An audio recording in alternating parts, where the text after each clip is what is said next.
Rapat yang terhenti oleh angin misterius. Pagi itu, kantor PT Bima Abadi Konsultan seperti biasa penuh dengan suara printer, langkah tergesa, dan aroma kopi sachet. Ruang rapat di lantai 3 baru saja dipenuhi 6 orang staf, masing-masing dengan wajah tegang menghadapi rapat mingguan bersama manajer baru mereka, Pak Damar, yang terkenal perfeksionis dan dingin. Tapi pagi itu, sesuatu yang tak terduga terjadi. Sesuatu yang tidak bisa dicatat dalam laporan proyek, namun bisa mengguncang reputasi seluruh ruangan. Rapat baru berjalan 10 menit saat tiba-tiba terdengar suara pelan tapi jelas. PRRRRRRRT. Semua kepala spontan menoleh ke arah tengah meja. Tidak ada yang bicara. Hanya keheningan dan wajah-wajah menahan tawa. Aroma samar pun mulai menyusup, seperti kabut yang tahu caranya menyiksa rasa ingin tahu. Pak Damar berhenti bicara. Siapa yang? Ia tidak melanjutkan kalimatnya. Tapi semua orang tahu maksudnya. 6 orang di ruangan itu langsung mengatur posisi duduk. Ada Laras, sekretaris yang selalu tampil rapi. Beno, staf muda yang suka bercanda. Rani, akuntan berhati lembut. Reno, It dengan wajah polos. Tika, HR yang perfeksionis. Dan Bayu, pegawai magang yang baru 2 minggu masuk. Mereka semua saling menatap. Tak ada yang berani mengaku. Namun semua menduga-duga dalam hati, jangan-jangan si Beno lagi? Atau, kayaknya Bayu deh, mukanya panik banget. Pak Damar mengetuk meja. Baik. Siapapun yang melakukan hal itu, tolong lebih sopan lain kali. Ia mencoba melanjutkan rapat, tapi aroma itu tidak hilang. Bahkan semakin kuat. Rapat menjadi gagal total. Semua kehilangan fokus, terutama ketika Beno tiba-tiba bersikeras dan berkata, "Aduh, baunya kok kayak telur busuk yang dipanaskan ya, Pak." Semua tertawa, kecuali Pak Damar. Sejak hari itu, peristiwa itu menjadi legenda kecil di kantor. Tapi siapa pelakunya, tak pernah terungkap. Hingga suatu sore, saat semua orang pulang, Reno, si staf IT, menemukan sesuatu aneh di bawah meja rapat. Selembar tisu yang gosong di ujungnya dan aroma yang sama, bau yang masih samar, tapi khas. Ia penasaran. Apa ini sumbernya? Gumamnya. Dan entah kenapa, Reno merasa ada yang aneh.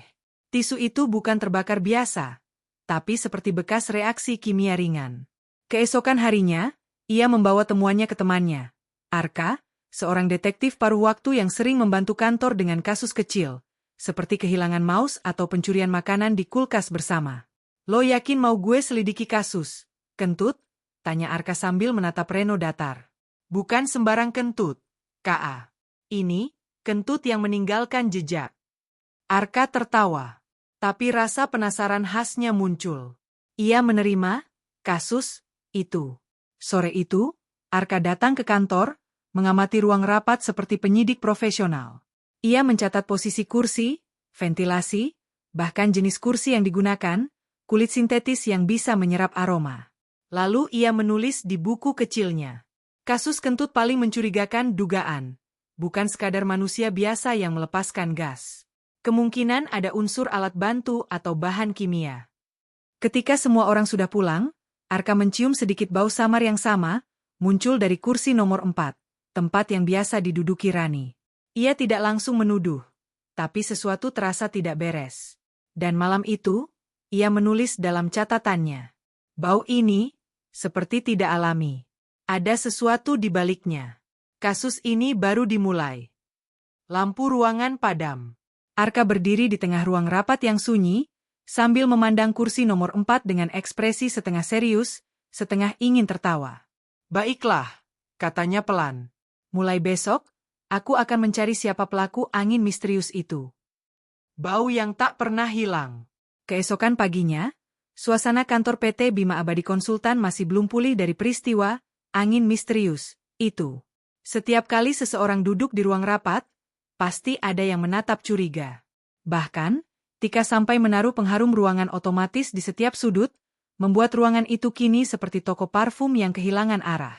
Namun, ada satu hal yang tak bisa dihapus. Bau itu samar, tapi tetap terasa. Dan anehnya, hanya muncul ketika ruangan tertutup rapat. Reno, yang kini diam-diam bekerja sama dengan Arka, mulai mencatat semua yang aneh. Kursi nomor 4 masih menimbulkan aroma itu meski sudah dibersihkan 2 kali. Bahkan petugas kebersihan bilang, saya udah pakai cairan pemutih, Bang. Tapi kok ya tetap aja bau aneh. Kayak telur rebus nyangkut di kipas angin. Arka datang siang itu, membawa alat aneh. Sebuah detektor gas portabel yang biasa ia gunakan untuk proyek penyelidikan bocorannya tabung LPG di rumah warga. Kali ini, ia tampak seperti ilmuwan yang terlalu serius untuk kasus yang terlalu konyol. Reno, kita mulai investigasi tahap 2, katanya dengan nada dramatis. Nama operasinya, Operation Silent Breeze. Mereka menutup pintu rapat. Lampu menyala redup. Arka menyalakan detektor gas, menempelkan alat itu ke kursi satu persatu. Angkanya bergerak stabil, sampai ke kursi nomor 4. BF. Lampu merah menyala. Reno menatap kagum. Astaga, Ka, beneran ada sisa gasnya. Arka tersenyum tipis. Ada, tapi ini bukan metana biasa. Komposisinya aneh. Kayak campuran sulfur ringan sama bahan penyegar ruangan.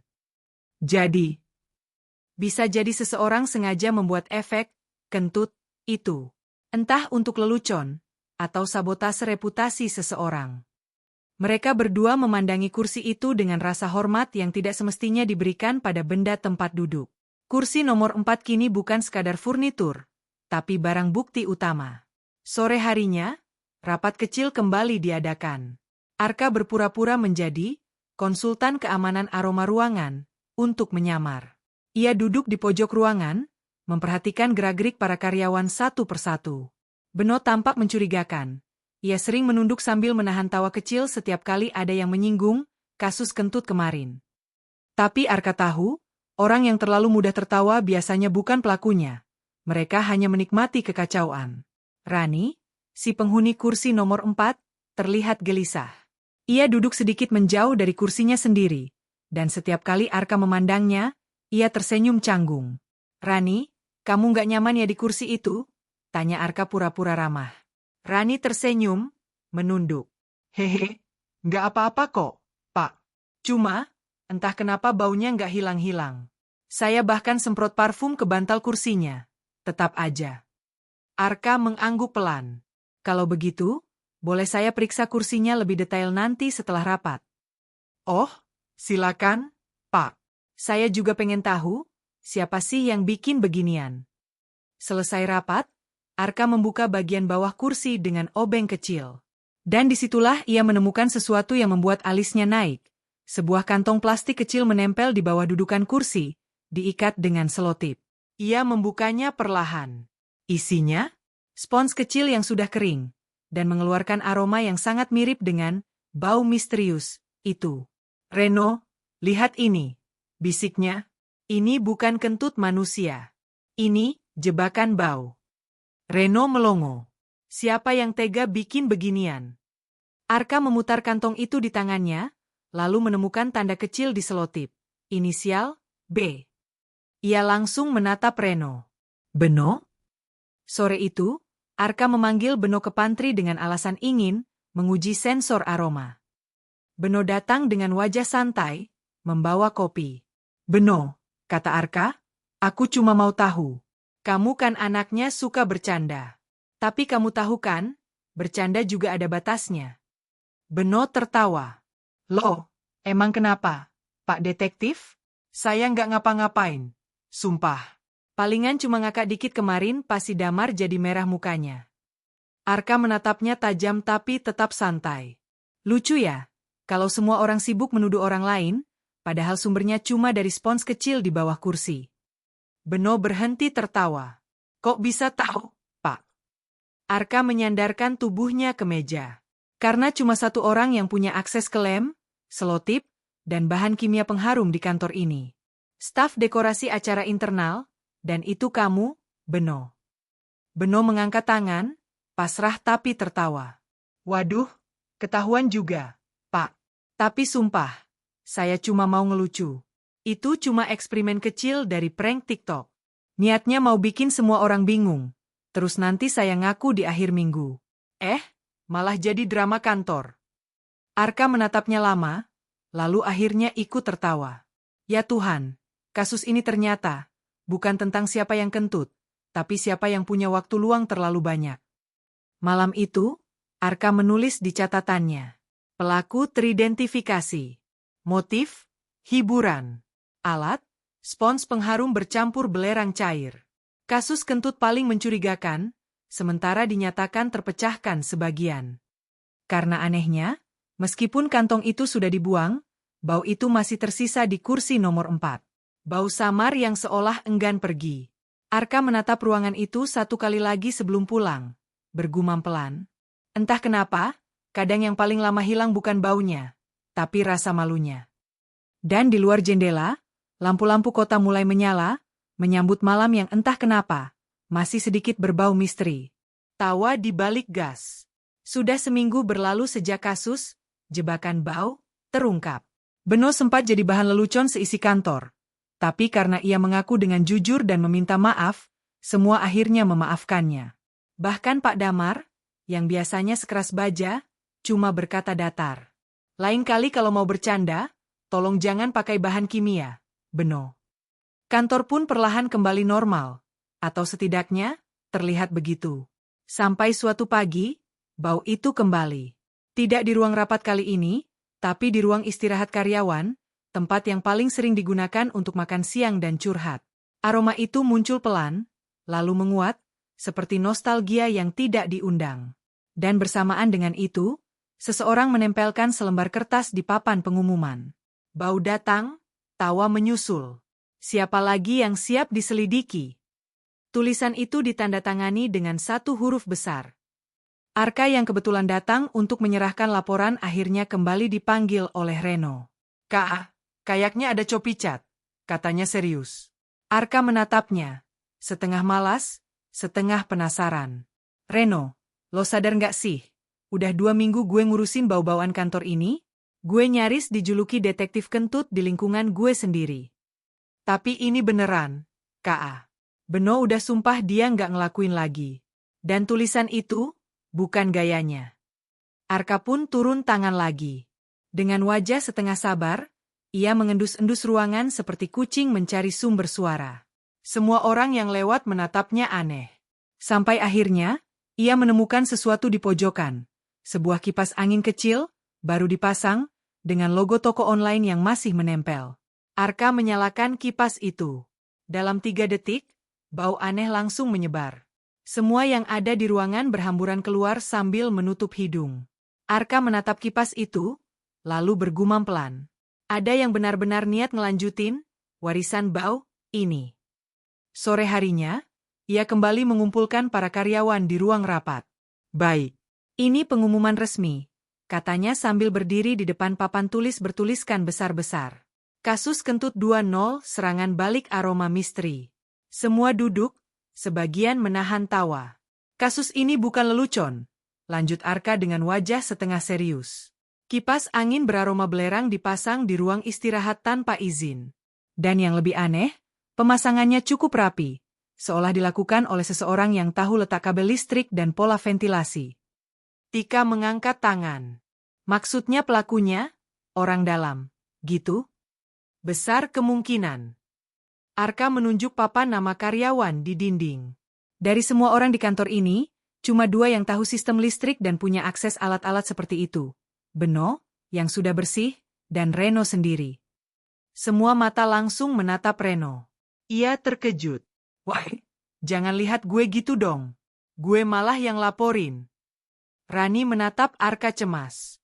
Kalau bukan mereka, siapa dong, Pak? Arka berjalan ke jendela, menatap keluar. Itu yang sedang saya cari tahu. Tapi saya yakin, pelakunya bukan hanya iseng. Ia sedang mencoba menguji reaksi orang-orang di sini. Malamnya, Arka menyalakan kamera pengintai kecil yang ia pasang diam-diam di ruang istirahat. Ia menatap layar laptop sambil menyeruput kopi sachet gratisan kantor, mencoba tidak pingsan oleh aroma yang masih menempel di udara. Selama 3 jam, tak terjadi apa-apa. Sampai akhirnya, pukul 9 malam, seseorang masuk. Wajahnya tidak terlalu jelas karena cahaya redup. Tapi Arka bisa mengenali sosok itu dari cara berjalan dan rambutnya yang dikuncir tinggi. Rani. Ia berjalan pelan, membuka kipas angin, lalu menaruh sesuatu di dalamnya. Bungkus kecil seperti bubuk instan. Kemudian ia tersenyum kecil dan tertawa pelan. Tawa yang terdengar lembut tapi anehnya, ada sedikit nada puas di dalamnya. Arka terkejut. Rani? Gadis lembut yang selalu sopan itu? Ia memutar ulang rekaman. Tidak salah. Itu benar-benar Rani. Dan di tangan kirinya, Arka melihat sesuatu, botol kecil bertuliskan, Sulfur Essence Perfume Experiment. Keesokan harinya, Arka memanggil Rani secara pribadi. Mereka duduk di pantry, tempat kejadian pertama kali dimulai. Rani, kata Arka perlahan, kamu tahu kenapa aku di sini lagi, kan? Rani menatapnya dengan tenang. Tentang kipas itu, ya. Arka mengangguk. Aku tahu itu kamu. Tapi aku nggak marah. Aku cuma mau tahu, kenapa?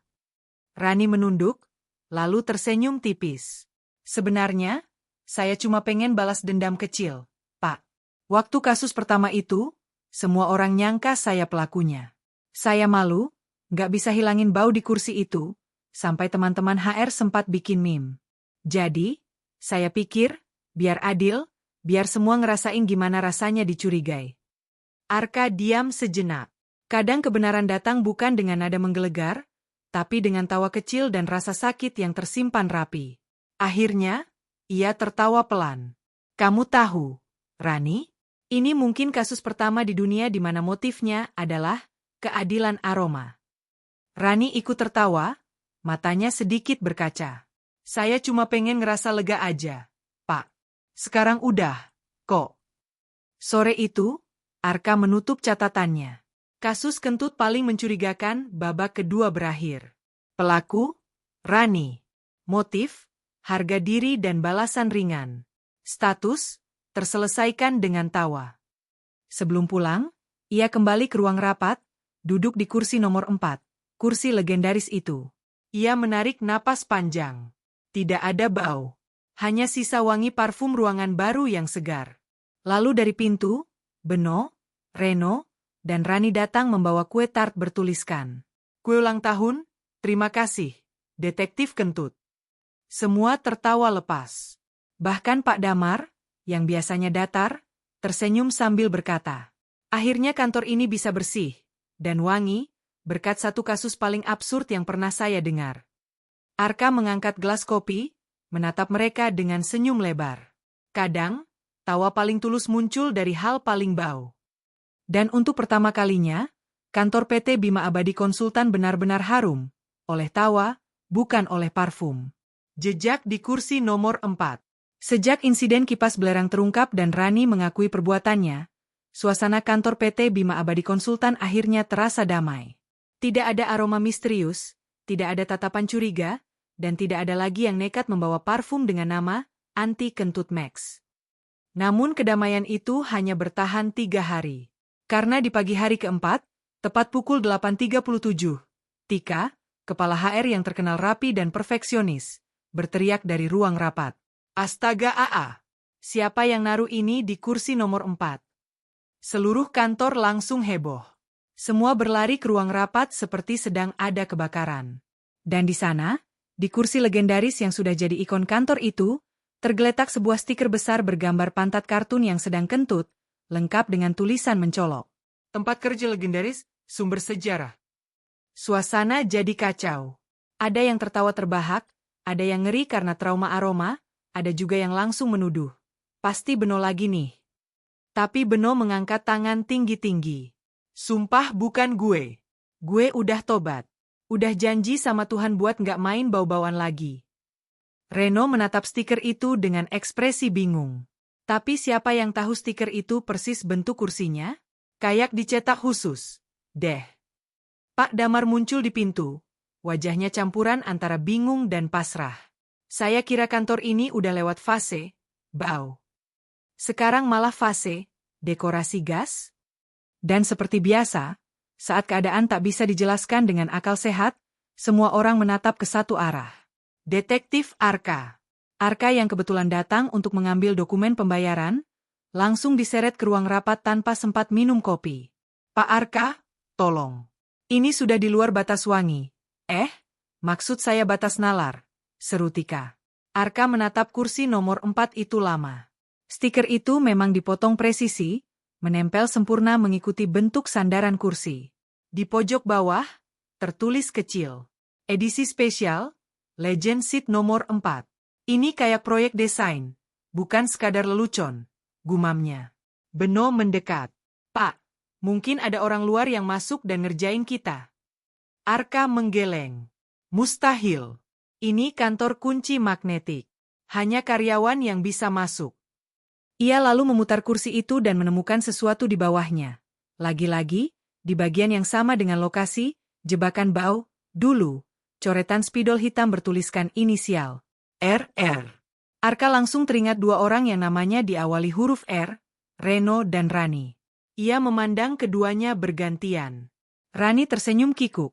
Sementara Reno tiba-tiba sibuk berpura-pura memperbaiki kabel proyektor yang tak rusak. Baiklah, kata Arka sambil menyilangkan tangan. Kita lakukan investigasi kecil. Siapapun yang naruh stiker ini, aku yakin dia punya alasan. Dan mungkin, selera humor yang agak nyeleneh. Setelah semua keluar, Arka meminta waktu sejam untuk memeriksa bukti. Ia memotret stiker itu, mengirimkannya ke temannya di percetakan bernama Bayu, mantan magang kantor itu yang kini bekerja di toko sablon digital. Tak sampai setengah jam, Bayu membalas pesan. Wah, gue yang cetak tuh. Tapi yang pesen bukan karyawan lo. Ada cewek, ngaku disuruh, buat kejutan kantor lama. Namanya, Rani juga. Tapi bukan Rani HR lo. Ini Rani dari kantor sebelah, bagian marketing PT Cipta Muda. Arka terdiam sejenak. Rani yang lain. Beberapa jam kemudian, Arka datang ke kantor sebelah, PT Cipta Muda, yang masih satu gedung. Ia menunjukkan foto stiker itu kepada resepsionis. Oh, iya, itu proyek kecil dari tim kami minggu lalu, kata resepsionis. Itu ide dari Reno, freelance desain yang sering nongkrong di sini. Nama itu membuat Arka hampir menepuk jidat. Reno lagi? Ya ampun, lingkarannya muter di situ-situ aja. Sore hari, Arka mengajak Reno bicara empat mata. Reno, gue kasih kesempatan buat jujur. Lo pesen stiker itu? Reno menelan ludah. Iya, Kak. Tapi bukan buat ngejek. Gue cuma mau ngerayain kasus kentut, biar nggak dilupain. Rencananya mau bikin acara kantor kecil, kayak penghargaan lucu gitu, The Legendary Seat Award. Arka menatapnya lekat-lekat. Jadi lo nempelin itu duluan biar dramatis? Iya. Tapi sumpah, gue belum sempet ngomong ke orang-orang. Keburu ketahuan Tika duluan. Gagal total, Kak. Arka akhirnya tertawa sampai menunduk. Reno, lo sadar nggak? Lo itu satu-satunya orang di dunia yang bikin peringatan resmi untuk kursi bekas kentut. Reno ikut tertawa, meski malu. Yah, biar ada sejarah kantor yang bisa ditertawain, Kak. Malamnya, Arka kembali ke ruang rapat seorang diri. Ia menatap kursi nomor 4 itu yang kini bersinar lembut diterpa lampu malam dari jendela. Di kursi itu tertempel plakat kecil hasil buatan Reno. Legend Seat nomor 4 bukti bahwa tawa bisa datang dari hal yang paling tidak sedap. Ia tersenyum, menulis di buku catatannya. Kasus kentut paling mencurigakan, bab 4. Motif, nostalgia dan humor. Pelaku, Reno. Korban, reputasi kursi. Status, diselesaikan dengan tepuk tangan dan parfum lemon. Keesokan harinya, kantor resmi mengadakan acara kecil bertajuk Hari Tawa Nasional versi internal. Ada banner besar bertuliskan, pompa konfeti. Terima kasih untuk kursi nomor 4 tempat sejarah dimulai. Pompa konfeti. Rani membawa kue, Beno membawa speaker, dan Tika akhirnya tertawa juga, meskipun masih sempat berkata, kalau ada aroma aneh lagi, sumpah, gue resign. Pak Damar datang terlambat, melihat banner itu, lalu berkata santai. Saya nggak tahu harus bangga atau malu punya kantor yang sejarahnya dimulai dari kentut. Semua tertawa. Dan untuk pertama kalinya, ruang rapat itu tak lagi menyimpan aroma aneh, hanya sisa-sisa tawa yang menggema lama. Arka menatap semuanya, lalu berkata pelan. Lucu ya, kadang yang paling kita ingat bukan rapat besar, tapi momen kecil yang bikin kita ketawa bareng. Beno mengangguk. Bener, K.A. Dulu kursi itu sumber masalah, sekarang jadi simbol perdamaian. Dan ketika acara berakhir, kursi nomor 4 resmi dipindahkan ke pojok ruangan, diberi pita emas dan tulisan kecil. Duduk di sini, tawa dijamin kembali. Saksi bernama Semprot Ruangan. Sudah hampir sebulan sejak kantor PT Bima Abadi Konsultan menutup kasus kentut yang sempat viral di kalangan internal. Ruang rapat kini harum, kursi nomor 4 sudah jadi ikon lucu, dan semua orang tampak kembali fokus bekerja, atau setidaknya pura-pura fokus. Namun ketenangan itu lagi-lagi terusik oleh satu hal kecil yang tidak disangka siapapun, semprot ruangan otomatis. Pada suatu pagi, ketika semua sedang serius mengetik, terdengar bunyi PSSTT. Dari sudut ruangan, diikuti aroma menyengat bercampur wangi citrus. Dalam sekejap, Beno yang duduk paling dekat langsung batuk. Waduh, ini semprotan kok baunya kayak kentut yang nyamar jadi jeruk, teriaknya sambil menutup hidung. Rani mendengus geli. Ah, paling kamu aja yang trauma, Ben. Tapi tak lama, Tika ikut bersuara. Enggak, sumpah. Aku juga nyium. Ini kayak wangi jeruk basi campur telur dadar gosong. Dan sekali lagi, kantor berubah jadi arena panik kecil. Semua menatap alat semprot otomatis yang menggantung di dinding. Lampunya berkedip pelan, seperti menertawakan mereka. Reno memanggil Arka dengan nada setengah malu, setengah putus asa. Kak, tolong banget deh. Gue udah ganti cartridge semprotan itu 3 kali, tapi baunya masih kayak, ya, lo tau lah. Arka datang lagi, kali ini tanpa jas detektif atau alat aneh, hanya membawa topeng masker dan wajah yang sudah terlalu akrab dengan keanehan kantor itu. Jadi sekarang sumber masalahnya mesin wangi, ya? Aku rasa alam semesta memang bercanda sama kantor kalian. Ia mendekat ke alat semprot ruangan itu, memeriksanya. Di balik casing plastik putih, ia menemukan sesuatu menarik. Ada chip kecil tambahan yang bukan bagian dari perangkat aslinya. Ini bukan sekadar alat semprot biasa, gumamnya. Ada sensor tambahan, kayak alat deteksi gerak. Reno melongo. Maksudnya? Artinya alat ini bisa mendeteksi siapa yang lewat, lalu otomatis nyemprot. Tapi kalau sensor ditanam manual, berarti ada yang masang sendiri. Arka mencopot chip itu, menghubungkannya ke laptopnya. Muncul serangkaian data log, waktu penyemprotan, intensitas, dan kamera mini beresolusi rendah yang ternyata ikut aktif setiap kali alat itu menyemprot. Kau bercanda, kata Arka pelan, matanya membesar. Alat ini bukan cuma semprot ruangan, tapi juga merekam. Begitu kabar itu menyebar, seluruh kantor geger. Semua menatap semprotan ruangan dengan tatapan ngeri. Tika langsung memerintah, matikan semua alat semprot di kantor sekarang juga.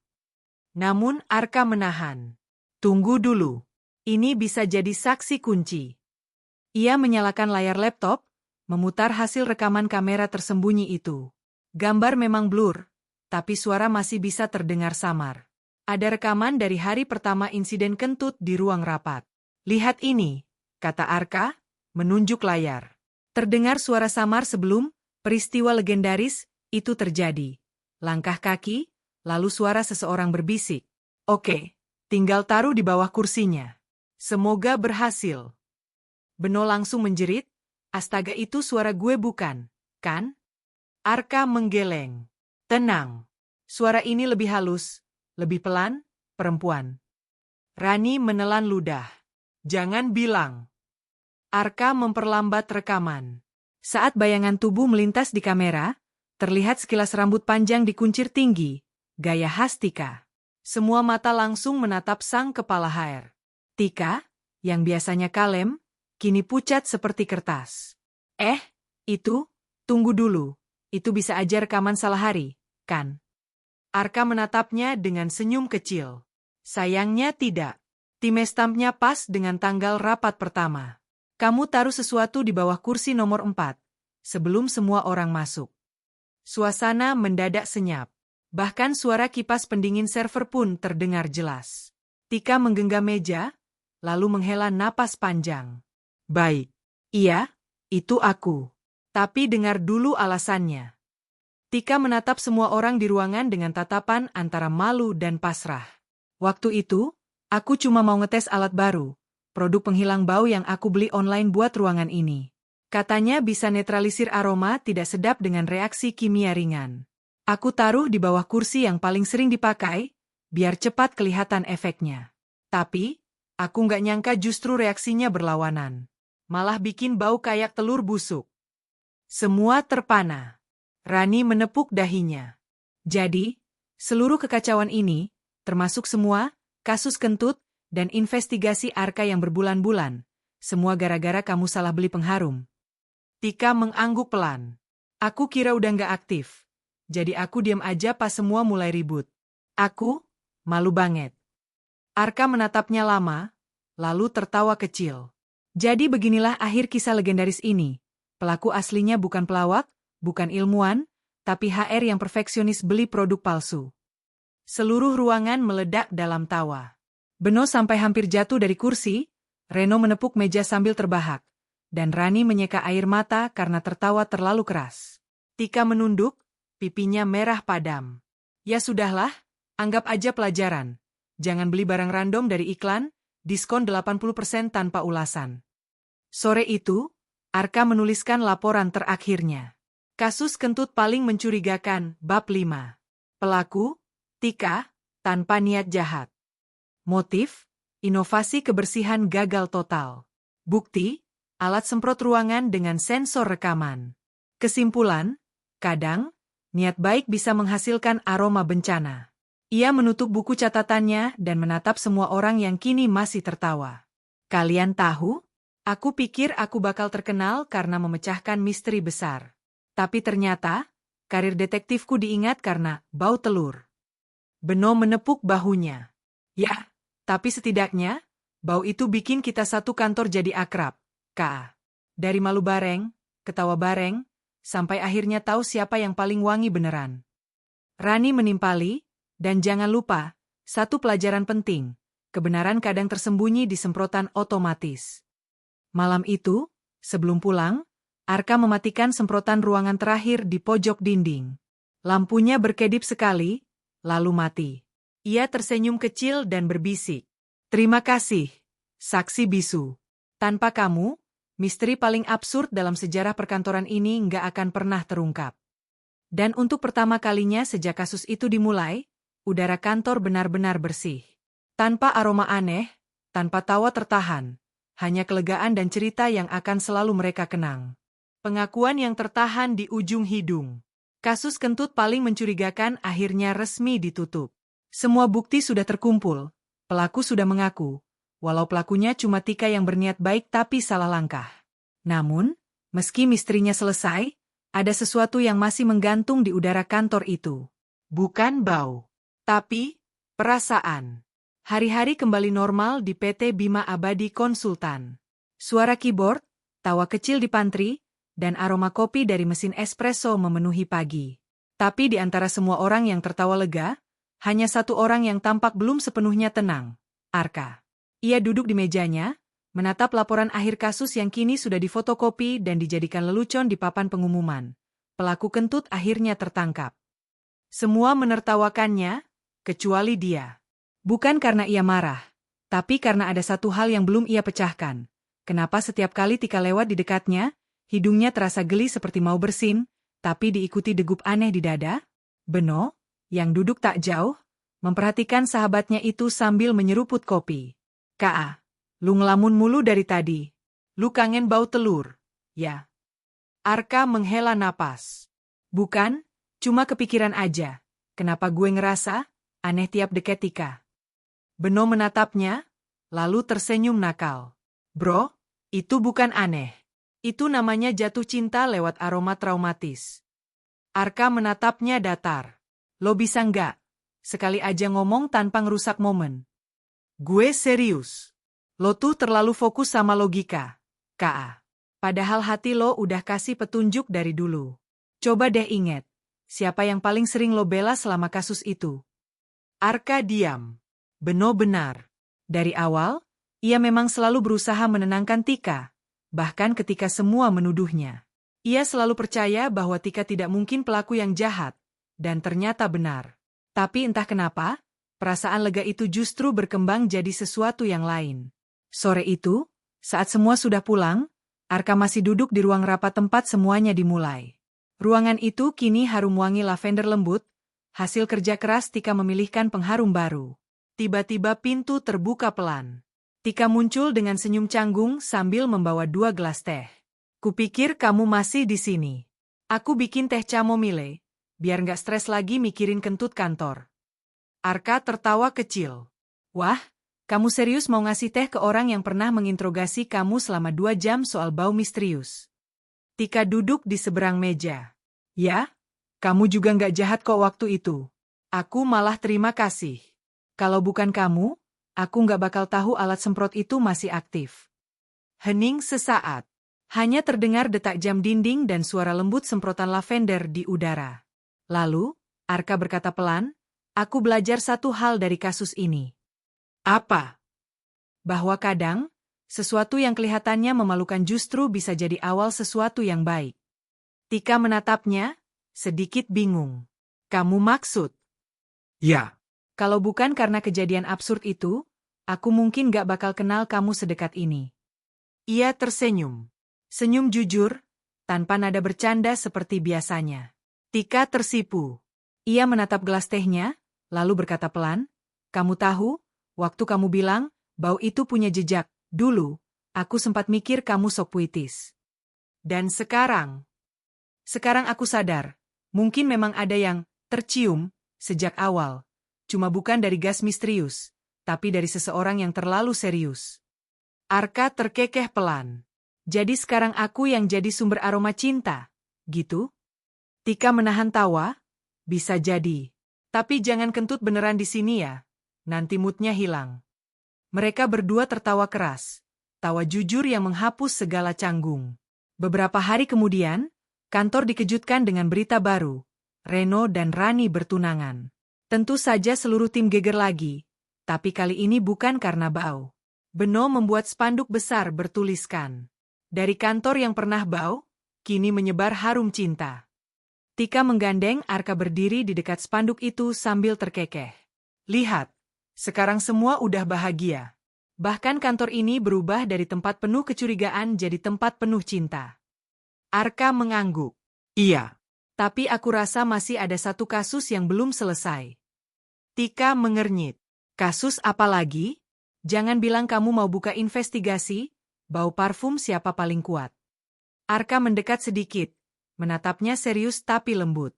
Kasus tentang, kenapa aku nggak bisa berhenti mikirin kamu? Tika terdiam. Pipi memerah, tapi bibirnya perlahan tersenyum. Kalau begitu, katanya pelan, aku siap jadi saksi. Karena aku juga ngerasa hal yang sama. Mereka berdua tertawa malu-malu, sementara dari kejauhan Beno yang pura-pura nyapu koridor berteriak.